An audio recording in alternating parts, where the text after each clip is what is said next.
Casual brides, be warned. Trigger warning. I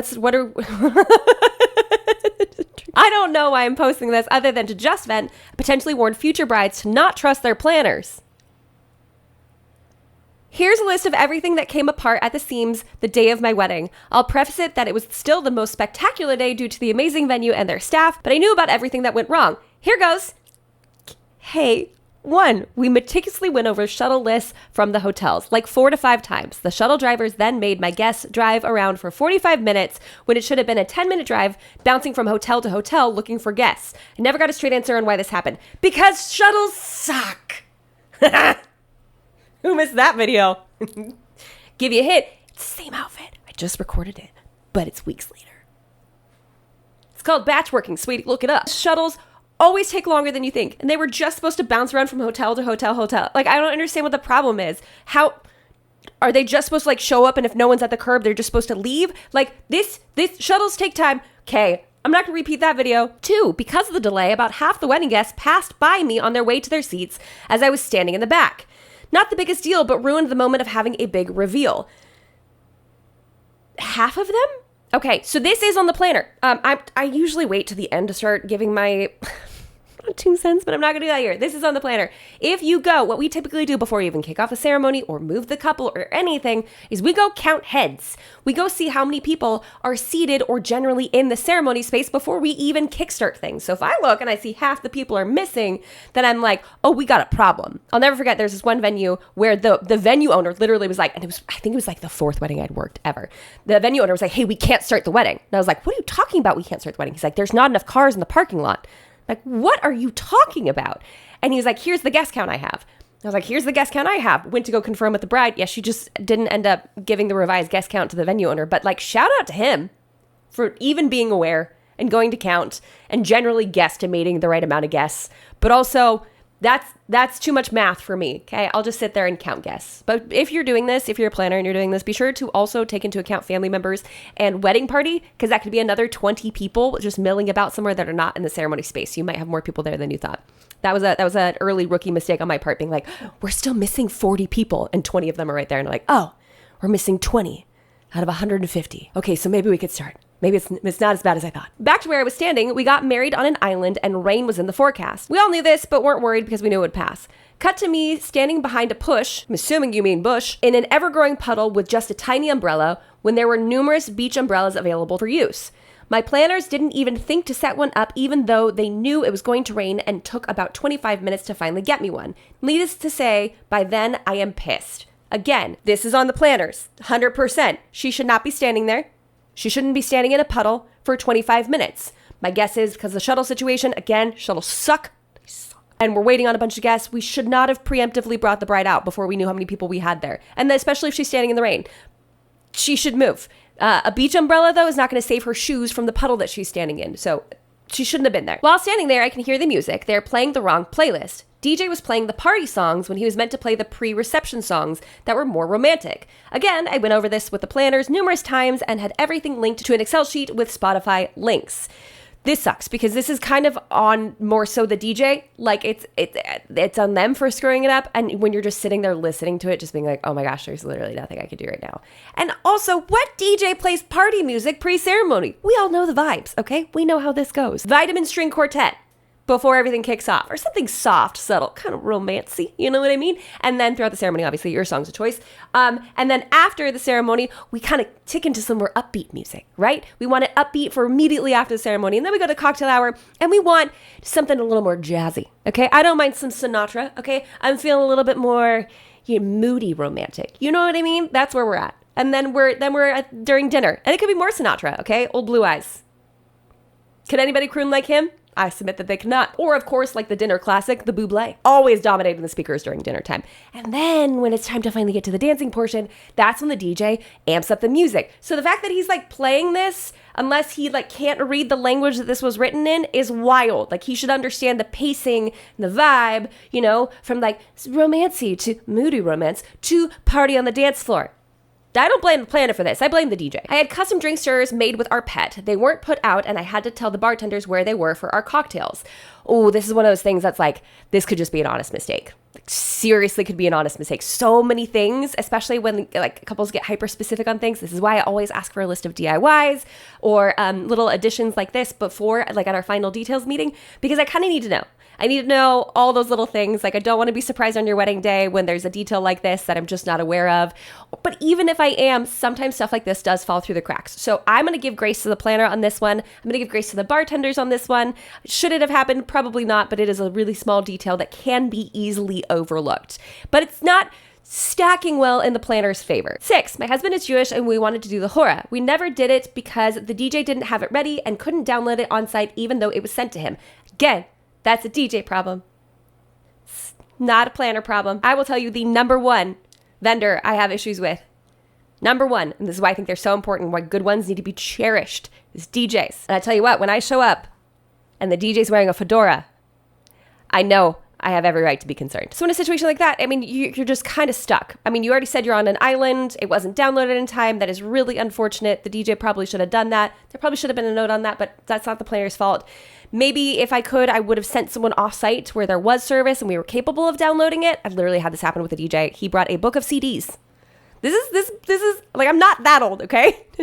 This is when CDs were no longer in use, okay? We could literally just have a Spotify playlist. He brought CDs and he had a song request. Oh, this is when I tell you DJs are like he had been imbibing quite a bit that night and was shuffling back and forth between CDs and got a very specific request for a song and forgot to put the next song on or the next CD on to play, and the music stopped because he had to find this request because the mother of the bride asked, and I think he was like the cousin of the bride or something. And so there's no music and everyone's just standing there, literally standing there staring at us because I'm standing next to him. And so finally I find the song on my phone. And I was like, do you have an auxiliary cord and we could just play it from here? And he was like, oh, maybe. Spends another 3 minutes finding it. I find it. I plug it in and we play it. And then we went back to CDs. Okay. Number 7. I dedicated fireworks to my parents because they have a big anniversary this year. I told them I wanted to make a toast to them. They just gave the mic to a friend to announce everyone should go to the beach instead of flagging me down to do my speech. Who's in control of the microphone? Not the planner. Sure isn't, unless she's the one that went and grabbed it and then passed it off to a friend. But who passes a microphone off to a random friend? Like, this is a very not normal thing to have happen at a wedding, like a bunch of fireworks. That's not normal. That's not normal at all. So I can understand being frustrated by this. But given the limited information I have here, it sounds again like the DJ's problem. The DJ's in control of the mic. How did the DJ get this to the wrong person? Unless the planner was the one to hand deliver it, which would be really, really weird when this is a really not normal thing to have happen. Oh, this one gives me more questions than answers. Despite telling them 100 times I didn't want to do a bouquet toss, they made an announcement it was time for the toss and more or less forced me to do it. This is sounding like a DJ problem and not a planner problem. Because, again, who's got the microphone? Not the planner. More or less forced me to do it. Yeah, I mean, I get it. When you're in that situation, you're like, no, I don't want to do one, right? And you don't want to call too much attention to it. But the DJ's like, come on. And all your friends are like, come on. You're like, I don't want to. I don't want to throw my bouquet. Like, at a certain point, I get the crowd pressure of that would be overwhelming and you feel like you have to do it. And there are a ton of people who hate bouquet tosses. I kind of rolled my eyes a little bit when I said that. I didn't mean it. I just mean that people get real spicy about it. And honestly, my opinion is moot. Like, you could do it. You could not do it. I don't mind either way. But again, who's they here? Did the planner go and tell him to do it? Maybe. But guess who has the microphone? The DJ. Oh, I'm getting spicy with this one too. One of my friends didn't get her hair and makeup done in the morning because they ran out of time because they were so off schedule. They being the hair and makeup team, not the planner. And I don't care if the planner recommended all these vendors. These are still individual professionals that are supposed to be professionals in their forte. And I'm not blaming hair and makeup artists here. They get a lot of flack for not getting ready on time. A lot of times couples will want to save money and they won't hire enough artists to complete the amount of work that needs to be done in the time that it needs to be done in. So they'll be like, oh no, it's fine. You can just squeeze in an extra person, or the hairstyles aren't that complicated, or the makeup should be really easy, and they'll kind of diminish the overall offerings to make it sound like it should be pretty simple. And hair and makeup does run over sometimes. We're aware of that. It does happen. If you are concerned about this for your event, please make sure you have another artist. Like just one more. maybe 2 hairstylists and 1 makeup artist, so hopefully things go a little bit more quickly, right? And make sure you start as on time as possible. We don't want people showing up late. Impress upon your wedding party the importance of showing up on time for this. So I don't blame the hair and makeup team for this at all, because they do get blamed for that a lot. It could be their fault, or it could be that the couple was trying to save a couple hundred bucks. Say that 10 times fast. A couple $100, and then didn't have enough artists to perform the services necessary. Last but not least, my photographer didn't show up the night before at the welcome dinner, and they tried blaming me, saying that it was my fault. Oh, that's sad. Even though I purchased a 2-day package, said I wanted the welcome dinner photographed, and gave them the location. The gaslighting was unreal. How is that the planner's fault? Unless the planner's the one communicating, they tried blaming me. So I'm assuming it's the planner that's tried blaming you. We're going to give you the benefit of the doubt in this scenario, not the photographer. Because if it's the photographer blaming you, then it's the photographer. I honestly still had the most amazing time, but I'm so disappointed in the lack of organization and largely how much they messed up our music. We spent hours compiling a special playlist we wanted and maybe heard 10 songs off of it. That sucks. I am so sorry. Because I'm not trying to knock you. I'm not at all. I'm so sorry. I would complain, but I know I'll never see any of that money again because they're in another country and the money was wired. Just a warning to have a friend or family member on hand who knows the expectations and can fight for you even if you're paying for a planner. So obviously I gave a lot of my thoughts along the way because I couldn't contain myself and I didn't want to forget any of the tidbits along the way. So we kind of just word bombed as we went. This sounds to me like unless you paid the planner to find these vendors for you, even if they're a preferred vendor or a recommendation, there's only so much we as planners can handle. There is a DJ company that I worked with in Southern California a lot that had multiple DJs that worked for them. And I recommend them over and over and over again because they had really great price points. And honestly, to this day, I would recommend them a lot still. Even though I don't live or work there anymore, I still hear great things. Turns out I met a former employee and he said that they have a really high turnover rate and the DJs kind of feel a little bit burnt out. And in his opinion, you weren't guaranteed to get the best DJ out of this situation, even though all of my experiences with them had been great. I loved and enjoyed the company as a whole. I liked their processes. I liked the way they worked with my clients and made my clients feel. So in my experience, it had been really good. But let's say we got one of those one-off DJs and I've worked with this company 15 plus times. And there's this one time where a DJ is not great. Sure, that would color my opinion of this group, but I can't control it until we get to that point. So there are some variables that we as planners, even if we've worked with the company for years, if they bring on a new staff member, they do all the training and something goes awry, people are people. And this stuff might happen. The photographer not showing up unless the planner was doing all the communicating on your behalf, which they might have been. They might have been the person. So we're kind of trying to balance out both sides of this, right? Because I don't think OP is an a-hole here, even though it's not an AITA. I don't think that at all. The line about like not trusting planners, whatever that was, that gets me a little bit. So I just like a cautionary tale on top of a cautionary tale. So who knows? Maybe the wedding planner actually sucks and like didn't do a lot of these things. But I don't know. I'm sure we'll find out more when we dive into the comment section. This is definitely down to the vendors you chose, sorry to say. This is insanely poor and I would argue for refunds from some of these idiots. The planner vouched for all the vendors because it was destination. They said they worked together and were trusted, clearly not. I mean, like I just said a moment ago, variables, right? Humans. Copy and paste this whole post to the 1-star review you give your planner. OP says, I'll add that this planner was highly recommended on all the normal wedding sites and considered the best in the island. I had some concerns leading up, but thought it was just a language barrier issue. But even the things written out explicitly in French in the wedding timeline were screwed up. Oh, we've got a language barrier as well. Oh. Well, that sucks. I don't trust reviews on wedding sites. I've heard too many stories about manipulation. I try and cross-check Google reviews when possible. We all know my thoughts on that, right? Can you leave a bad review for the vendors that were bad? At the very least, you may be able to save another bride's day. Also, I'm really sorry that happened to you. Thank you. That was really sweet of you to say that to this person because that does stink. Next comment, which 177 upvotes. I got married in the Caribbean 20 years ago and the experience was similar. Not only were they not similarly stressed about everything going wrong, they honestly couldn't understand what I was so fussed about. The officiant was going to arrive when he arrived. Nothing to be done about it. Just enjoy chatting with everyone while you wait. Islands frequently work differently than mainland spaces. Island time is real. And people don't talk about it enough when they consider a destination wedding. Like, yes, you get to get married in a beautiful location that will be amazing, but also the flowers or the cake will definitely be not quite what you ordered. You'll spend an entire day at the registry office despite having a 10 a.m. appointment, and no one will understand what you're stressed about. I don't understand what's going on. Just calm down. Have a Mai Tai. So what? Your officiant's 2 hours late. You already got food and alcohol. Let's just start partying now and then come back to it later, right? What's your deal? And this is why in so many videos, I'm like, weddings are so cultural. So cultural. So these would be important things to ask if you're considering doing a destination wedding. Ooh, wedding DJ response. Wedding DJ here who has battled with planners before who want to cut off communication with the bride and groom. Planners who suck and want to control everything will do that. To points 4 and 6 specifically, this is why we as DJs have a few meetings with the bride and groom in the weeks and month before the wedding. We usually send out an email a week prior to the wedding day as the last call for any specific and unique songs. We once had a planner who demanded to be included on every single email and meeting, which is fine, but she was 100% clueless on the music we were doing, and when we met with her and the couple, she was visibly surprised that we ran through the different categories of songs, like processional, etc. A great planner is a vital asset to your day, but they also recognize that there are 7 million aspects to the wedding and they cannot possibly be the experts in every single one.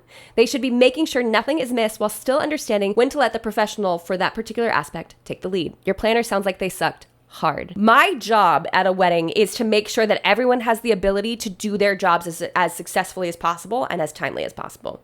I don't need to micromanage the photographer. I don't need to be breathing down the neck of a florist who's like ad-libbing some design on there on the spot. I just need to make sure that we give them space to do their art in the time frame that we have applied. And I also need to make sure that I'm letting every single vendor know if we have a delay or anything that happens. So for word picture, I'm in a managerial role, right? Like I'm not the one making the drinks, calling down the line, grabbing the pastries. I'm making sure that the employees are doing those jobs. So if photography is running 15 minutes late, go to them and say, hey, how much more time do you need to finish the shots that you have? Like, or how much more time do you need from this? Because I'm going to see if I can buy you time, but I need to go talk to the chef. Because photographers aren't thinking necessarily about the temperature of the chicken in the kitchen. They're not thinking about the food truck and when they need to start dropping things in the fryer or keeping foods at a certain temperature or beverages on ice. They're not considering those things because they don't need to. So again, I totally agree with this DJ here. Our superpower as wedding planners is to let everybody else shine and then communicate when hiccups happen. Not if, but when. I think the wedding industry is high margin and lucrative, and it does attract people who are used to keeping this up. They're not grifters per se, but there are many people in the industry who are at best not reliable and at worst frauds. I'm not saying you're wrong. Most of the time, the vendors that we work with are like mom and pops. It's like some brilliant photographer who's trying to pay off their student loan bills, right? And they're hustling and they're doing a great job, but they're not out there. They're not hustling. You know what I mean? They're not hustling you. They're just hustling. That was a bad choice of words. You got the spirit of what I was saying though, right? Right? I've been a wedding DJ for nearly 30 years. That DJ sucked. Agreed. First of all, I don't care if my brides have a planner or not. I call them directly anyway and go through the event step by step because I don't trust my song list and planning sheets. Yes, I have my own. I don't use anything from a planner to a third party. Second, I don't trust a venue to have Wi-Fi access. I download all the songs I'll need, especially specific versions, to a portable hard drive. We stand. I love you. Third, what kind of DJ plays party music during cocktail and or dinner hour unless the bride specifically requests it? See what I'm saying? I know what I'm talking about. I'm not just pulling all of this out of my rear. 30 years. Professional.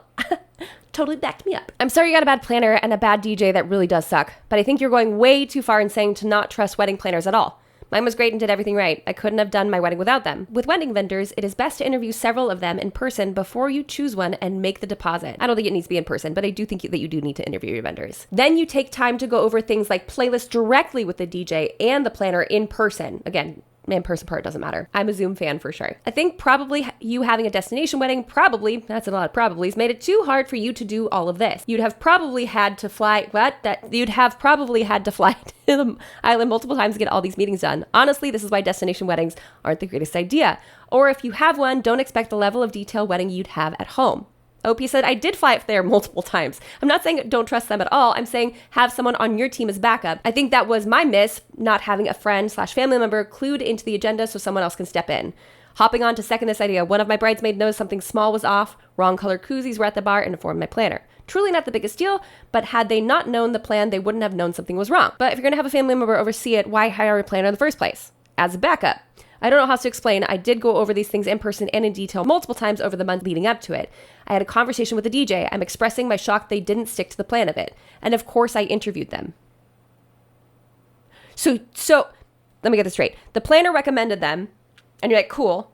You interviewed them, cool. You had conversations with them, cool. And somehow it's still the planner's fault because in the very beginning, the planner recommended them, even though the DJ clearly dropped the ball on several line items here.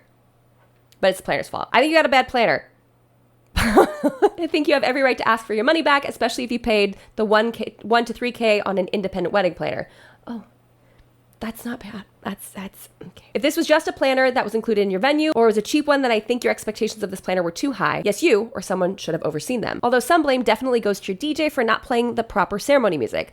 I don't think anyone could have kept that from happening but them. But good planners that you pay $1 to $3K for shouldn't need supervision. I hope this helps you understand. I'm sorry this happened to you. It's not your fault. I have had these kinds of problems as well with my planner. The vendors all wanted to go through her rather than me, and she had no idea what she was doing and couldn't communicate my requests or anything. By the time I realized how horrible she was, it was too late. That's the thing, Opie says. I don't even blame the vendors. I felt like nothing I said was passed along to them. Okay, so she's only communicating through the planner, but she did agree to...